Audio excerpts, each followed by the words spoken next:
A sweet, autistic young woman runs away from home to set off on a dangerous journey and win $100,000. But she has no idea what trials await her on the road to her dream. Wendy is a young woman who adores the TV series Star Trek and loves to imagine herself as one of its characters. However, she has a serious problem. She is autistic, which is why she lives in a care home in San Francisco. The people there are unable to take care of themselves and require constant supervision. Every morning, Wendy makes her bed, takes a towel, goes to the bathroom, takes a shower, and gets dressed. The color of her sweater depends on the day of the week. After that, she goes to work, selling pastries at a small bakery.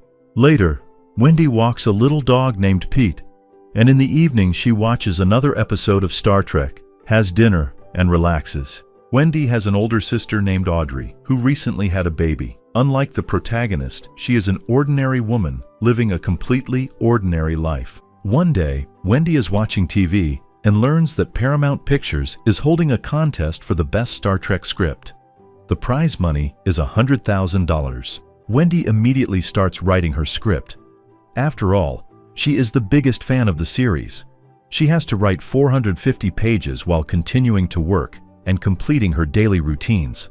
One day at work, Wendy's coworker Nemo starts talking to her. He gives her a disc with his favorite music, but Wendy ignores him. The care home where Wendy lives is run by a kind woman named Scotty.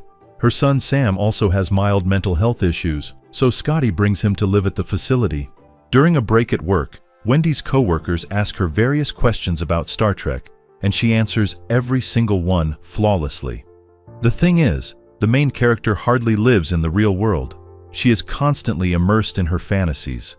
Wendy shows Scotty her script and insists that she read it as soon as possible. It turns out that Sam is also a Star Trek fan. Meanwhile, Audrey decides to sell the house where she and Wendy grew up. They are very short on money, so they need to move into a smaller place. While sorting through her things, Audrey finds old videotapes. One of them shows the older sister teaching little Wendy how to use a fork. Wendy was diagnosed with autism in early childhood. At times, she would have seizures and lose control of herself. At the same time, Wendy loved playing the piano, feeling music better than anyone else. The protagonist prepares for a meeting with her sister. She is very nervous and tries to keep her hands busy. Audrey arrives, gives Wendy a photo of her baby daughter Ruby, and admits that she is selling the house they grew up in. Wendy replies that she has written a Star Trek movie script and will soon win $100,000, which means they don't need to sell anything. What's more, she says she feels bad here and wants to go home. Audrey refuses to take her sister with her because Wendy's mental state is too unstable and she could harm little Ruby. Hearing this, Wendy has a breakdown and another seizure. Audrey drives away with tears in her eyes, feeling very sorry for her sister. In the evening, Scotty invites Wendy to dinner, but the girl ignores her. In the middle of the night, Wendy suddenly realizes that she still hasn't submitted her script to the contest, and there are only 2 days left before the submission deadline. If she sends the script by mail, it won't arrive in time. Wendy decides to deliver her script to Paramount Pictures personally. She lies in bed until morning, thoughtfully staring at the clock. When she sees that it is 6 a.m., the girl packs her things, takes some food from the refrigerator, and quietly leaves the care home while everyone else is still asleep. The faithful dog, Pete, follows her. He is used to Wendy taking him for walks and assumes this is just another one. Wendy can't chase him away, so she has no choice but to take the little dog with her on the journey. Wendy has trouble navigating the city and can't find a bus to Los Angeles. On top of that, she has to take a new route and cross a busy street, which is a real ordeal for someone with her diagnosis. Eventually, the protagonist finds the right bus, but passengers with animals aren't allowed on board. She hides Pete in her bag, struggles to buy a ticket, and finally gets on the bus. At first, the trip goes smoothly. Wendy listens to the CD Nemo gave her and admires the beautiful scenery. Soon, however, Pete gets out of her bag and starts barking. It looks like he needs to do his business outside. Wendy asks the driver to pull over. The woman refuses, so Pete relieves himself right inside the bus. Wendy is immediately forced to get off on the side of the road. Audrey learns that her sister has gone missing and is horrified. Scotty realizes that Wendy may have gone to Los Angeles. The protagonist eats breakfast on the roadside and continues her journey on foot. It's a rather foolish idea, considering that she doesn't know the way. Wendy wanders into some slums and notices a woman with a small baby. The protagonist loves children, so she looks at the little girl with delight and shows her the puppy. When the woman learns that Wendy is heading to Los Angeles, she offers her a ride. While Wendy goes to get some water, her new acquaintance and her companion rummage through her backpack, take out her wallet, and steal her iPod and almost all of her money.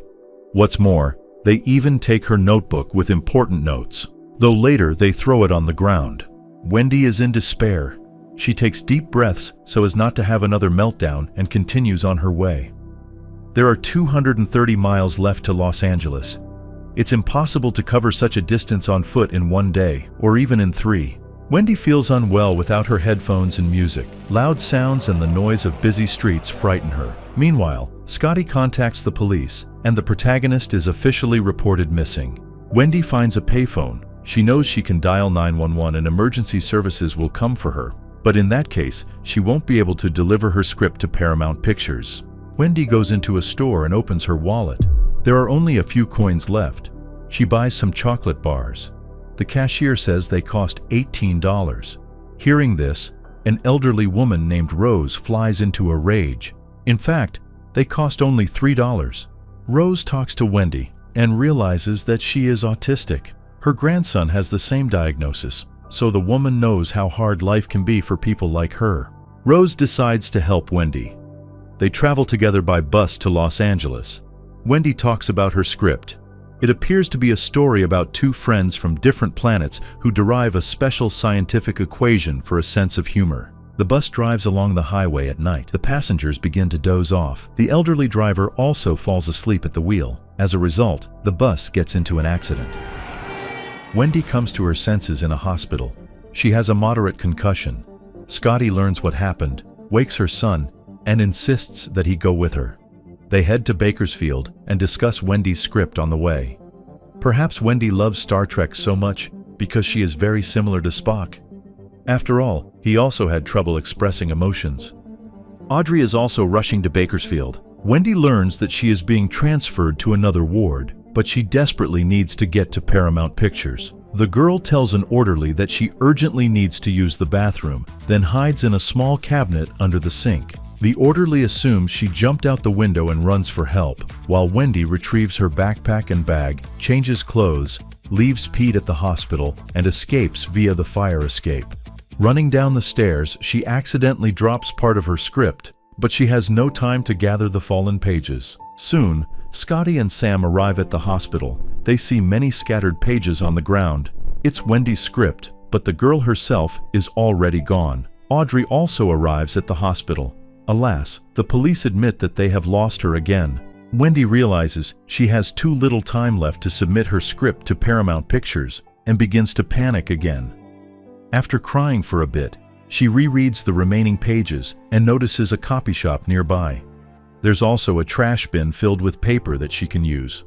Wendy collects the discarded pages and starts rewriting her script. After that, Wendy heads to the bus stop. She wants to buy a ticket to Los Angeles, but the next bus doesn't leave until 8 o'clock the next morning. She agrees to wait and continues working on her script until midnight. When the waiting area closes, she sleeps on a bench right at the bus stop. Morning comes. Wendy wakes up and wants to buy a ticket to Los Angeles. It costs $22, but she only has $7 in coins. The girl isn't willing to give up, so she hides in the bus's luggage compartment and manages to reach Los Angeles that way. But what should she do next? Wendy wanders through the huge city, trying to find the Paramount Pictures office. The strange girl is spotted by police, who recognize her from a missing persons report. Seeing the police, she immediately runs away. The cops give chase. Wendy reaches a dead end and hides behind a pile of construction debris. An officer named Frank notices that she is a Star Trek fan and begins speaking to her in Klingon, assuring her that he is a friend and means her no harm. Wendy realizes she can trust this man and comes out of her hiding place. The police take her to the station. Wendy talks with Frank about the psychological and emotional state of their favorite character Spock. Soon, Audrey and Scotty arrive at the station and give her the missing pages of her script. Sam meets the protagonist and tells her that she is a brilliant writer. Wendy, together with Audrey, Scotty, and Sam, heads to Paramount Pictures to submit her script for the contest. She crosses the street on her own, finds the right building, and notices a cart full of scripts. One of the rude postal workers doesn't allow Wendy to place her script in the cart. The protagonist starts an argument, and the worker calls security. Despite this, the girl manages to throw her script into the mailbox. Wendy is delighted, as she has achieved her goal. She heads back and, for the first time in a long while, looks truly happy. The girl tells Audrey that she did it to prove her independence and her ability to handle challenges. But now she needs a new iPod. We learn that the script written by the protagonist is dedicated to her and her sister. Wendy is Spock, while Audrey is Kirk.